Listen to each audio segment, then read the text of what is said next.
So I'm going to show you a pretty important life skill, and that is how to sew on a button. This is something that happens really commonly because, as you can see from this one here, it's not completely off yet. But if I just kind of pull on it, it just goes back and forth and oh, it's off. That's because when they make these clothes in the factories, they just use a machine that goes do like that, and then they don't even knot it or anything. They just hope that it's done enough times that it won't eventually fall off. But obviously it does. So I'm just going to get rid of that thread there. And then we have our little stitch marks here where we can see where the button used to be, and hopefully you still have the button. If not, and you have several buttons like this one does, and you can't find the button that you lost, I encourage you to go to a Joann Fabrics or a Hobby Lobby and try to find a similar button or just a button that looks good with that outfit and replace all three. That way you have all the same button and you can still wear the outfit, because nothing's more frustrating than one tiny little thing ruining an entire outfit. That's just silly. So I've already done this one here because this one already came off, and I noticed this one was coming off, so I thought I would just do this little video because everyone should know how to do this. So we start with our needle and thread. You want not too long of a needle, but one that obviously is able to be threaded through, not one that goes onto a sewing machine. And then a thread that looks good or is similar or matches your the color that's already in the buttons, or at least a color that goes with your outfit. And then we're going to loop it through, and then we're going to double it actually for reinforcement, and then just knot it on the end by wrapping it around like this, and then creating a knot. Try to double it if you can, and then have that little knot there on the end. And then I just take some little clippers or scissors and I clip the end off so it's really short. Okay. Now what I like to do for buttons is I start with my needle from the back through where the holes used to be, so I know exactly where I'm going with my first buttonhole. So I put that through, and then I slide my button over the needle. That way I don't have to try to hold the button on there and then poke around until I can find it.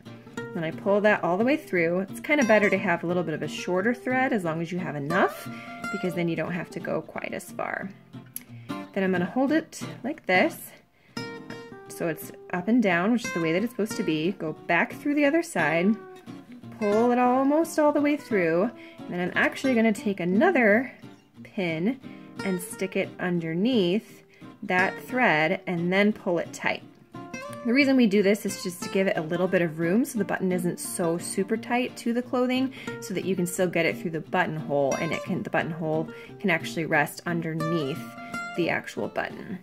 And then I'm just going to keep going back and forth, trying to find the holes by poking through one side, going through the other side, and just keeping it on top of that pin that we put under there. If you're poking and you can't really seem to find it, I find that a good way to do that is to just go somewhere else. You can kind of see where you are, and then spatially you can kind of move over and try to decide, you know, where you need to go through.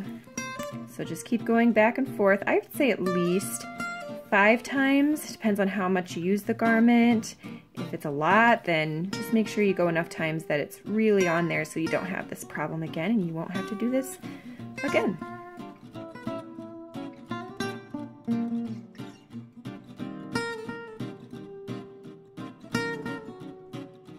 Okay, once we have it back and forth several times with our pin still there, we're going to flip it over, and you'll see this is where we've gone back and forth, and we're going to create a knot so that way we secure it.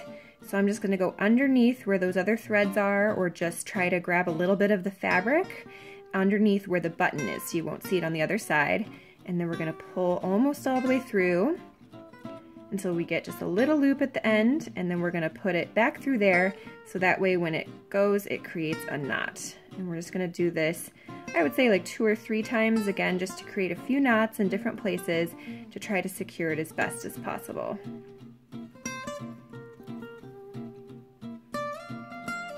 There we go, we have several knots. Then we can clip the end carefully, not to clip your fabric there, and we'll flip it over. Take that pin out, and now your button's just a little bit loose enough so that way you can button it. And that is how you sew on a button. I hope this helps you so you can make sure to secure any of your buttons. You might want to do this just right when you get the garment. I'm going to do this to this last one here. You can see it's a different color of thread, but you can already see the little tail here, and it'll eventually come off. So I'm just going to go right over this old thread for this one, so that way I don't have to work quite as hard. But I'm going to secure all three. That way it has the same color thread as well. But I don't want to have to worry about this one coming off someday because I can already see it's loose, like I said. For more tips, visit my page.